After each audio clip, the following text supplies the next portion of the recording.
welcome back to the Week 15 DraftKings NFL Optimal Lineups post. We're going to be going over the lineups that the optimizer created for us here today, and I apologize in advance if it's a little brief. I'm not feeling the best, so pardon my voice and pardon the shortness, but I think the post and what we'll go over here should be more than enough to kind of fill you in and get you prepped for those lineup building days. Just a reminder, there's only 13 games on this slate. There is a game tonight, but the options are plenty. No need to worry about that. I know everyone's got a lot on their plate this week, both with the live finals, perhaps if you're going to be following that. I mean, if you're there, you're obviously not going to be watching this, and you probably don't anyways. But that's going on. We got the big seasonal playoffs this week for most owners, fighting for a championship spot. So good luck to everyone in that situation. Hopefully everything works out and you don't hit a landmine-filled week of quarterbacks like last week.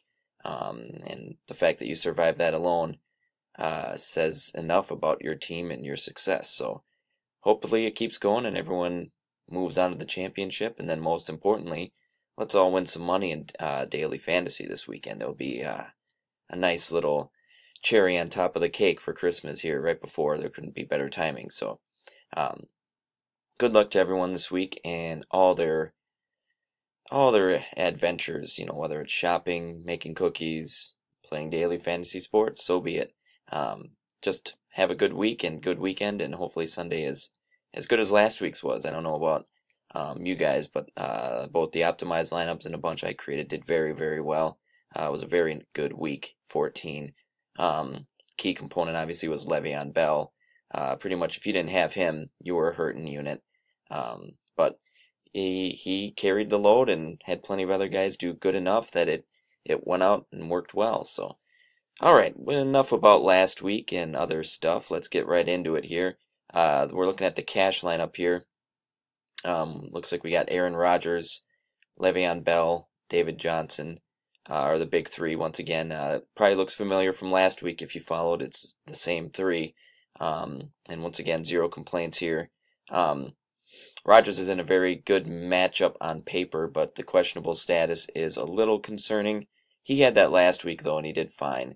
More concerning to me, actually, will be the weather and the cold. I'd be paying attention to that very closely and be willing to move to a Luck or someone like that. If need be, if you're really concerned. GPPs, I'd probably be fine sticking with them, but cash games, Rodgers, he's been good, but he hasn't been great over his last three. He's not putting up the 30-plus points. He hasn't done that in 3 weeks. And you throw in a bunch of cold weather and snow, possibly not relying on the pass as much, at least deep balls. It's a little concerning. Rodgers has played in snow and cold enough, I know, and there's always a dialogue that Green Bay loves playing in cold. But I think a lot of that's just hogwash, honestly. They're in a cold state. They play in cold weather, sure. But until I see Rodgers putting up 30-plus points in these kind of games, I don't buy it. So pay attention to that and be ready to make a swap if need be. Bell and David Johnson, can't complain about either of these two. Bell, obviously, he's not going to get 38 carries this week. Like last week, but he might get 30 total touches between passes and rushing, and we just know what he can do. He's a beast. He can do anything with the ball, and David Johnson's definitely going to be looking to get back on track as well.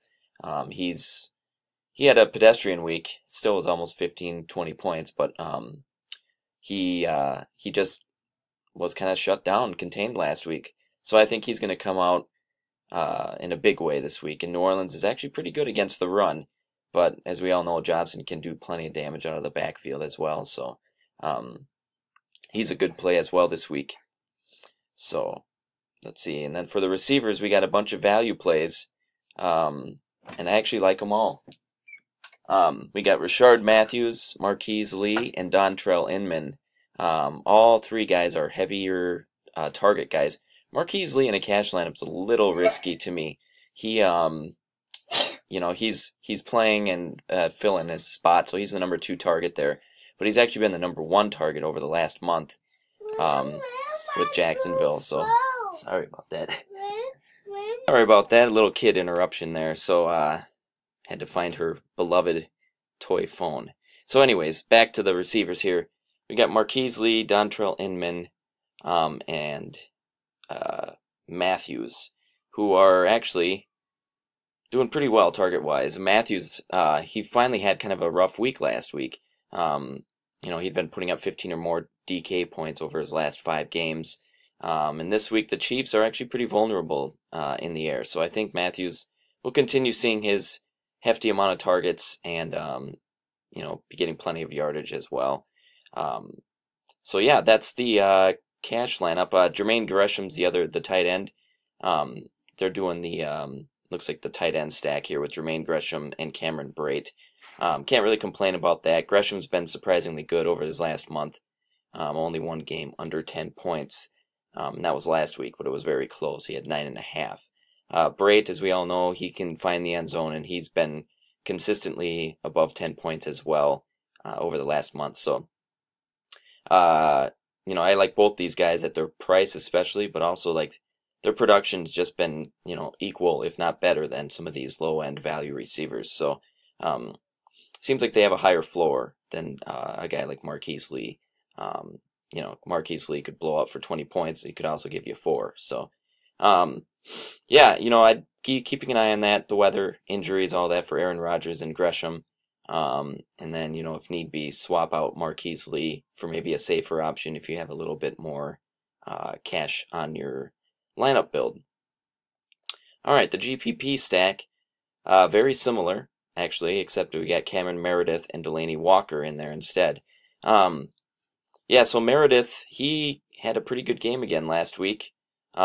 He's continuing to get targets, and the Bears have been surprisingly kind of sufficient on offense, even without Cutler. So Meredith is a good plug and play there, and as we all know, Green Bay's secondary is very weak.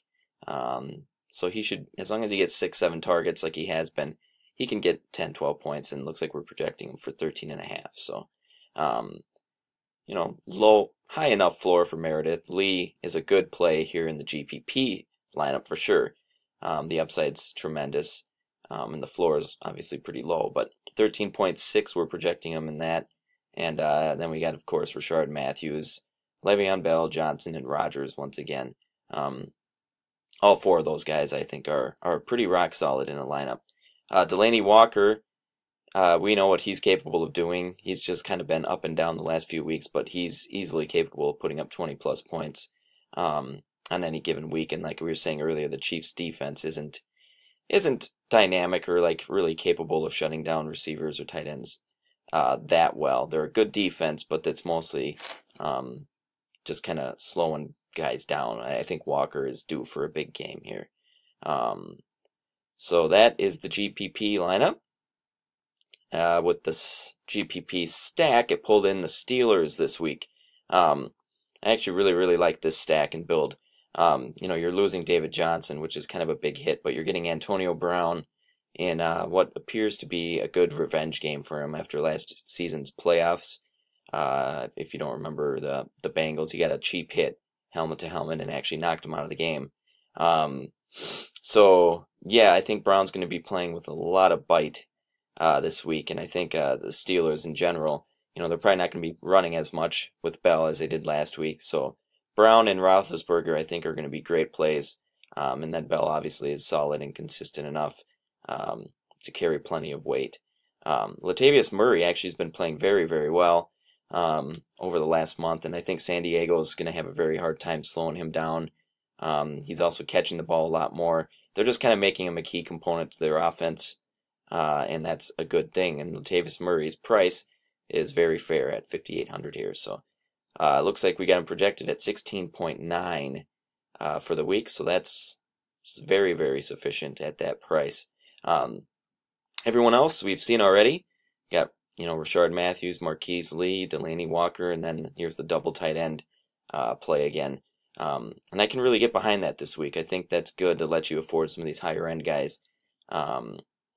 If you wanted to goof around with the cash lineup a little bit, you could maybe go a little cheaper if you did want to replace Marquise Lee in your cash lineup, for example, maybe take out Johnson or take out Bell and put in like a McCoy who's just as capable of putting up monster games and probably will this week. Save you enough money to maybe upgrade a little bit at one of these positions. But other than that, possibly the tight end here if you want to get rid of Gresham, something along those lines. So, all right, with that, I will let you guys get back to your big weekend here, holiday shopping, shoveling, snow blowing like I'm about to do, and whatever else. So, good luck to everyone. Be sure to keep checking out dailyfantasycafe.com for all the other tools, optimizer, and posts. We've got a bunch of them for NFL this weekend, so no excuse for not being prepared. All right, good luck, everyone. We'll see you next time.